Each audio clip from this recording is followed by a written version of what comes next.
नमस्कार दोस्तों, स्वागत है आपका मैथ की क्लास में।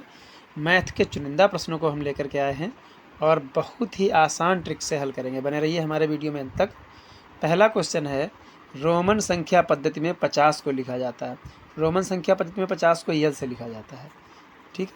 नेक्स्ट क्वेश्चन है, दो वर्गों के क्षेत्रफल में एक अनुपात गलत छप गया में अनुपात 1:2 का अनुपात है, तो उनके परिमापों में क्या अनुपात होगा। देखिए, परिमाप होता है चारों भुजाओं का योग, और यहाँ कह रहा है दो क्षेत्रफलों का। क्षेत्रफल होता है ए स्क्वायर, और ए स्क्वायर यानी A1² बटे A2² बराबर है 1/2।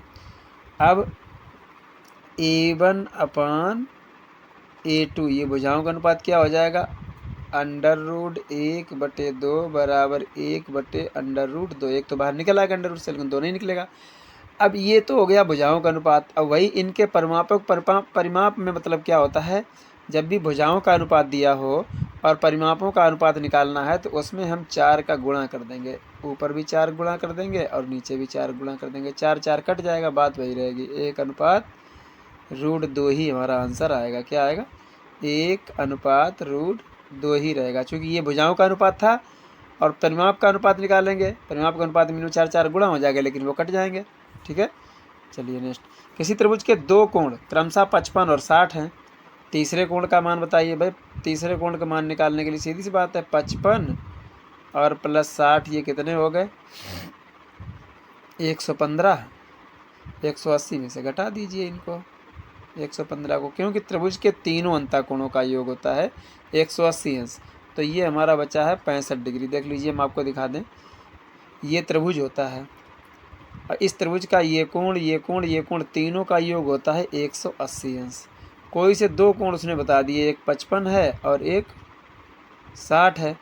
55 और 60 एक कोण हो गया, तो ये 55 और 60 का मतलब हो गया 115। तो 115 को जब 180 में से घटाएंगे तो हमारे पास 65 और बचेगा, तो ये वाला कोण 65 हो गया। आप जोड़ लीजिए, तीनों का योग 180 अंश होगा। ये 5 5 10 और 0 की 0 और 6। नेक्स्ट क्वेश्चन है, 5625 का वर्गमूल ज्ञात कीजिए। ऐसे वर्गमूल बड़े आसानी से ज्ञात होते हैं। देखिए, 5625 जिन वर्गमूल के अंत में 25 हो, ऐसे संख्याओं का वर्गमूल बहुत आसान ट्रिक से ज्ञात करिए।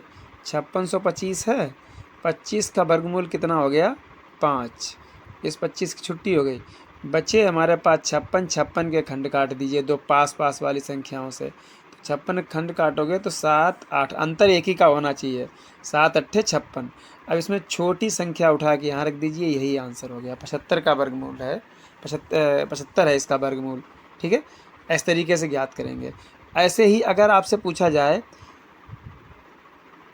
किसी भी संख्या का वर्गमूल, तो आप निकाल देंगे। जैसे मान लीजिए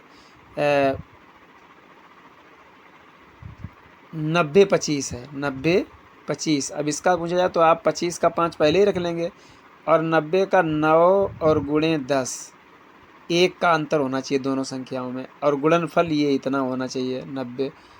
तो यहाँ पर छोटी संख्या 9 है, हमने यहाँ रख ली 95 का वर्गमूल ये हो गया, 95 का वर्ग ये हो गया। चलिए, एक व्यक्ति के मासिक वेतन में 20% की कमी की गई। अब मूल वेतन पुनः देने के लिए कितने प्रतिशत की वृद्धि की जाए। कितनी कमी की गई, 20 की। क्या किया गया, ठीक है, तो इसके लिए हम क्या करेंगे, पहले वेतन 100/100 था, 20% कम करने पर 80 रह गया, और 80/100 काट दीजिए, एक बिंदी से एक बिंदी कट गई। 2 चाकू 8 और 2 पंजे 10, 4 पंजे 20। अब इस 5 का इस 5 में गुणा हो जाएगा, आंसर आ जाएगा हमारा 25। दोबारा देख लीजिए, कुछ नहीं होता है, सीधी सी बात है कि 20% कमी की गई, यानी टोटल हमारा क्या हुआ, 20 बढ़ाना है। ठीक है, जो 20% कमी, यानी 100 रुपये थी हमारे पास पहले सैलरी उसकी, और 20% कमी की गई, इसका मतलब 20 कम हो गई, तो हमें 20 बढ़ाना है। अब हमें यहाँ बराबर का निशान लगा दिया। इसके बाद में हमने क्या किया था, 80/20, यानी 20% कम की थी, 100/100 थी, तो 80/100 रह गई थी। काट दीजिए, 1 0 से 1 0, और 2 चाकू 8, 2 पंजे 10, 4 पंजे 20 और 55 25, इन वाले 5 इन वाले 5 में गुणा हो जाएगा। नेक्स्ट क्वेश्चन है 176 को किसी संख्या से भाग देने पर भागफल 9 और शेषफल 5 होता है, संख्या ज्ञात कीजिए। पहले तो 5 शेषफल है, इसको घटा देंगे इसमें से।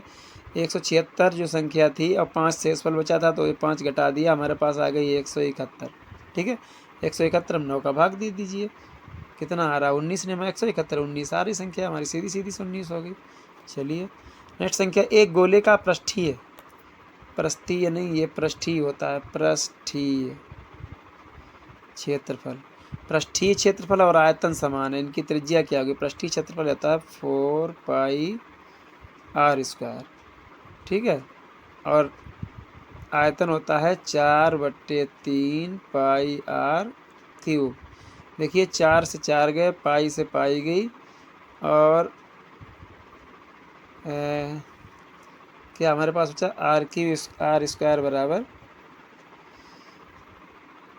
ये बचा है स्क्वायर से 3 चले गए, ये वाला पूरा चला गया, तो यहाँ इधर ये 3 है बराबर, किधर आएंगे इधर आ जाएंगे, ये बचा आर बराबर 3, 3 आंसर हो गया। एक साइकिल 1800 रुपये, 1800 लिखे जाते, इस तरीके से लिखे जाते हैं, 1800 ये गलत लिखा है। 1800 रुपये में बेचने पर 10% की हानि हुई, साइकिल का क्रय मूल्य बताइए। साइकिल कितने रुपए में बेची है? 1800 रुपये में, ठीक है, और हानि कितनी हुई? 10% की, तो 1800 इस तरीके से लिख लीजिए, 1800 गुणे 90/100, 1 2 1 2, ठीक है। अब ये हमारा कितना आ रहा है, ये भाई हमने उल्टा लिख दिया, 1800 और ये बराबर में हो जाएगा 90/100। अब कटे, एक भी जीरो से एक जीरो कट गई। अब इधर से हमारा क्या हुआ, ये हो गया 9 दूनी 18, कितना हो गया 200, और 10 का गुणा कर दीजिए 200 में, ये इस हमेशा त्रियक गुणा होता है, इसके नीचे एक मान लिया जाएगा, तो ये 2000 हो गया, ठीक है, आंसर आएगा 2000 रुपये। या एक और तरीका है इसका, देखिए बताएं हम आपको, 1800 रुपये है और इसको 1800 रुपये में बेची, 10% की हानि हुई, ठीक है, यानी इसका मतलब कि 200 रुपये की हानि, 2000 रुपये की चीज़ थी और उसको 200 रुपये घट गए, तो ये 1800 की रह गई, ठीक है। लेकिन इस तरीके से तो ये एग्जैक्टली नहीं बैठ सकता है हमारा, लेकिन ये एग्जैक्टली बैठ सकता है कि 200 रुपये का 10%, 2000 रुपये का 10% 200 रुपये हो गया, इसमें से 200 रुपये घटा दीजिए, तो ये 1800 रह जाएगा।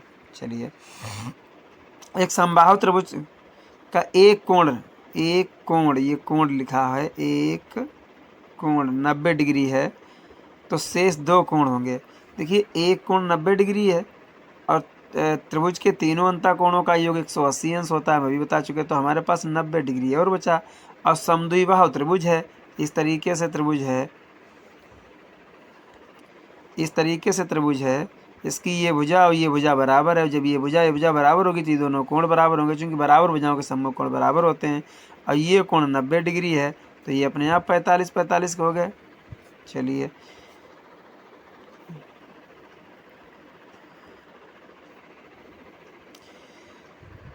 सोहन ने एक पुराना रेफ्रिजरेटर 2500 रुपये में ख़रीदा, कितने में ख़रीदा? 2500 रुपये में, और 500 रुपये उसकी मरम्मत पर लगा दिए, ठीक है, तो कितने का पड़ा जा कर के उसको? 3000 रुपये का पड़ा जा कर के, ठीक है, और उसने 3300 रुपये का बेचा, किसने का बेचा? 3300 रुपये का, तो इसका मतलब उसे लाभ कितना हुआ? 300 रुपये लाभ हुआ, ठीक है, 300 रुपये लाभ हुआ। अब वो लाभ प्रतिशत पूछ रहा है, लाभ प्रतिशत क्या होगा, तो लाभ प्रतिशत निकाल लीजिए, 3000 रुपये में 300 रुपये हुआ, तो यानी 1000 रुपये पर कितना हुआ? 1000 रुपये पर 100 रुपये, तो 10% लाभ हो गया सीधा सीधा, या तो फिर ऐसे निकाल लीजिए, 3000 था, लाभ प्रतिशत बराबर होता है लाभ गुणे 100 बटे क्रय मूल्य, ठीक है, क्रय मूल्य कितना था? 3000 रुपया, तो 1 2 1 2, ये जीरो कट गए, एक जीरो से एक जीरो ये कट गए, 3 से 3 ये कट गए, हमारे पास 10 ही बचा, सीधा सीधा 10% लाभ हुआ, ठीक है। तो ये रहा गणित का वीडियो आपका कंप्लीट हुआ, फिर मिलते हैं किसी अगले वीडियो में, तब तक के लिए नमस्कार।